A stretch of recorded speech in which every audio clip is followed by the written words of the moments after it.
This is a bushingfix.com installation video for the JE1 kit. For this cable, it has a two-piece bushing, has a rubber surround piece with a plastic inside piece which tends to break. You'll want to get both pieces out when you remove the old bushing. Take the new bushing and use your thumb and press it in from the top.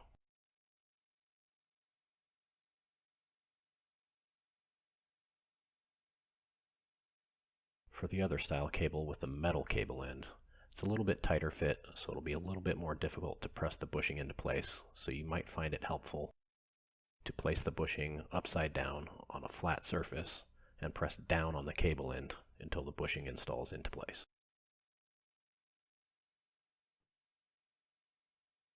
Use a small amount of the included grease on the transmission lever ball. And snap the cable into place. And that's it, you're done. Thanks for watching.